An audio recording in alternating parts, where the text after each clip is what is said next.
अस्सलामुअलैकुम। तो आज से हमारे पास लेक्चर नंबर 6 स्टार्ट होता है, जिसका हमारे पास कंसेप्ट और टॉपिक है एस्केप सीक्वेंसेस। कि हमारे पास एस्केप सीक्वेंसेस प्रोग्रामिंग में या फिर हम जो स्पेसिफिक जावास्क्रिप्ट प्रोग्रामिंग पढ़ रहे हैं इसमें हमारे पास क्या होता है। तो इस वीडियो में हम उसको देखेंगे कि हमारे पास एस्केप सीक्वेंसेस क्या होते हैं। तो इस वीडियो को स्टार्टिंग से लेकर एंड तक देखिए ताकि आप लोगों को अच्छी तरह से कम्प्लीटली समझ में आ जाए कि हमारे पास एस्केप सीक्वेंसेस क्या होते हैं।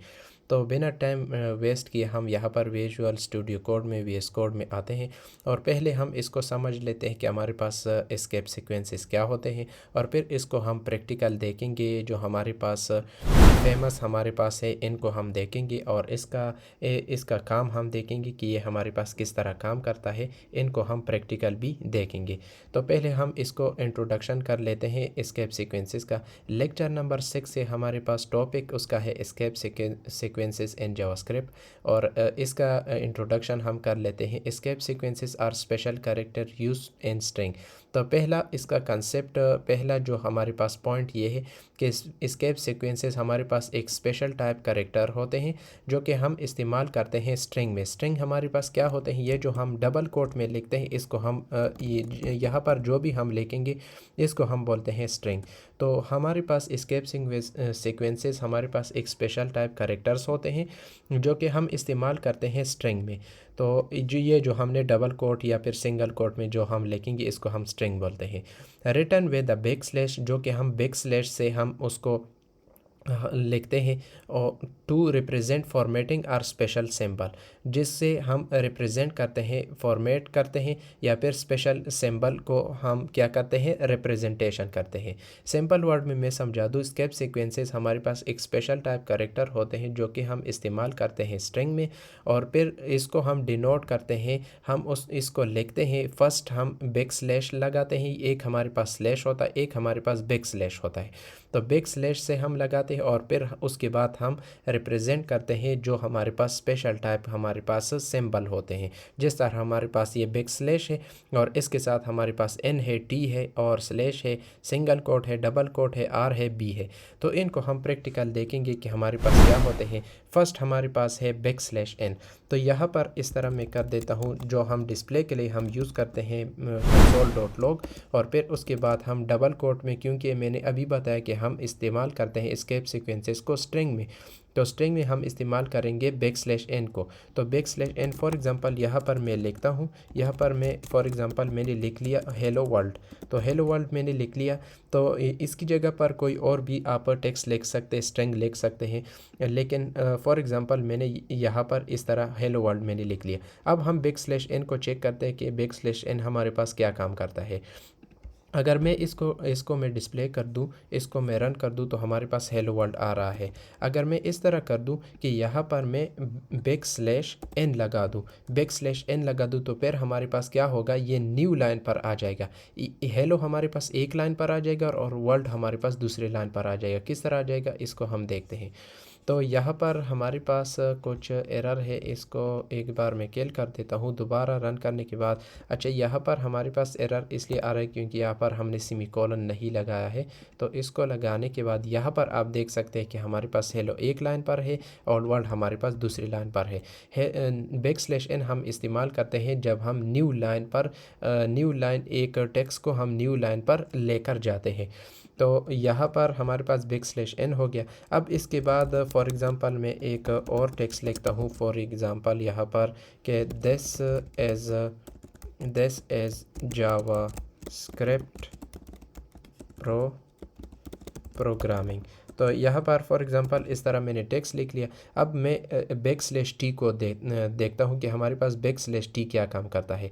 फॉर एग्ज़ाम्पल यहाँ पर मैं स्पेस नहीं देता, दिस और एस के बिटवीन में, मतलब इसके दरमियान में मैं स्पेस नहीं देता और यहाँ पर मैं बैक स्लैश टी को यूज़ करता हूँ। तो हमारे पास फिर क्या होता है। अच्छा, पहले भी मैं आप लोगों को दिखा देता हूँ कि पहले हमारे पास क्या होगा। तो यहाँ पर मैं सेमीकोलन ऐड करता हूँ और दोबारा रन करने के बाद यहाँ पर आप देख सकते हैं कि हमारे पास कुछ इस तरह है। अगर मैं यहाँ पर इसके दरमियान में मैं बैक स्लैश टी लगा दूँ तो हमारे पास ये टैब के लिए काम करता है। जो हमारे पास कीबोर्ड होता है, कीबोर्ड में हमारे पास टैब होता है, उसके लिए उसी तरह हमारे पास काम करता है टैब। तो ये बैक स्लैश टी हमारे पास टैब की तरह हमारे पास काम करता है। ये यहाँ पर आप देख सकते हैं कि दिस और एस के बिटवीन में हमारे पास दरमियान में थोड़ा सा हमारे पास टैब आ गया है। तो बैक स्लैश टी हमारे पास इस तरह काम करता है। अगर मैं बैक स्लैश स्लैश लगा दूँ, बैक स्लैश लगा दूँ, तो हमारे पास स्क्रिप्ट से पहले हमारे पास क्या होगा, स्क्रिप्ट से पहले हमारे पास एक स्लैश हमारे पास होगा, यहाँ पर आप देख सकते हैं। और इसी तरह हमारे पास बैक स्लैश हमारे पास जो सिंगल कोट है, इसको भी मैं दिखा देता हूँ कि बैक स्लैश सिंगल कोट। और यहाँ पर फॉर एग्ज़ाम्पल इस तरह मैं अगर रन कर दूँ तो रन करने के बाद यहाँ पर आप देख सकते हैं कि हमारे पास बैक स्लैश सिंगल कोट है। इसी तरह अगर दोबारा करना चाहते हो तो दोबारा भी आप कर सकते हैं। तो इसी तरह हमारे पास backslash single quote, backslash single quote हमारे पास आ चुका है। तो ये हमारे पास इस तरह हमारे पास काम करता है कि सिंगल कोट को ये क्या करता है, इसमें हमारे पास डिस्प्ले करता है। और इसी तरह हमारे पास डबल कोट का भी इसी तरह है, इसको भी मैं दिखा देता हूँ, बैक स्लैश डबल कोट और बैक स्लैश डबल कोट। तो इसको अगर मैं रन कर दूं तो हमारे पास सिंगल कोट की तरह हमारे पास इसमें भी हमारे पास डबल कोट हमारे पास आ जाएगा। अब नेक्स्ट हमारे पास है कि back slash r carriage return, मतलब ये हमारे पास क्या काम करता है, मैं आप लोग को दिखा देता हूँ। अब इसके लिए नेक्स्ट लाइन में कुछ और टेक्स्ट को देखता हूँ कि यहाँ पर फॉर एग्ज़ाम्पल मैंने लिख लिया जावास्क्रिप्ट और यहाँ पर मैंने लिख दिया फॉर एग्ज़ाम्पल लैंग्वेज, इस तरह मैंने लिख लिया। अब यहाँ पर अगर इसके दरमियान में मैं इस तरह कर दूँ, बैक स्लैश आर लगा दूँ, तो ये क्या करता है कि ये जो हमारे पास इससे पहले जो भी हमारे पास टेक्स्ट होगा ये इसको प्रिंट नहीं करता, और वो इसको क्या करता है, ये नेक्स्ट लाइन पर लेकर जाता है। ये हमारे पास यूज़ होता है कर्सर के लिए कि कर्सर को क्या करता है, न्यू लाइन पर लेकर जाता है।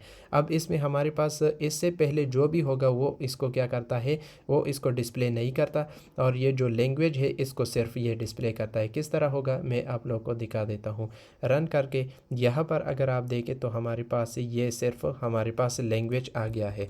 अब यहाँ पर मैं सेमी कॉलन ऐड करता हूँ।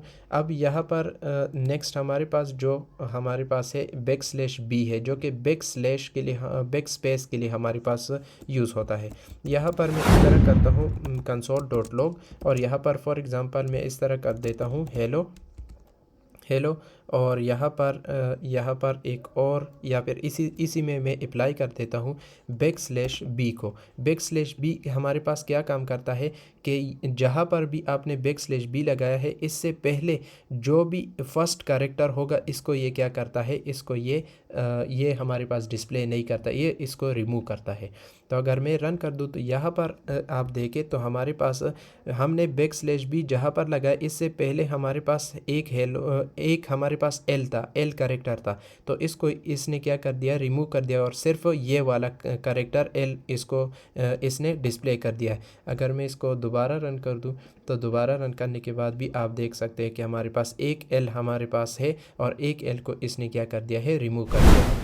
तो इस तरह हमारे पास एस्केप सीक्वेंसेस होते हैं। उम्मीद करता हूं कि आप लोग समझ गए होंगे। अगर इसके हवाले से कोई भी कन्फ्यूजन हो, कोई इशू हो, तो आप कमेंट सेक्शन में कमेंट कर सकते हैं, मैं उसका आंसर दे दूंगा।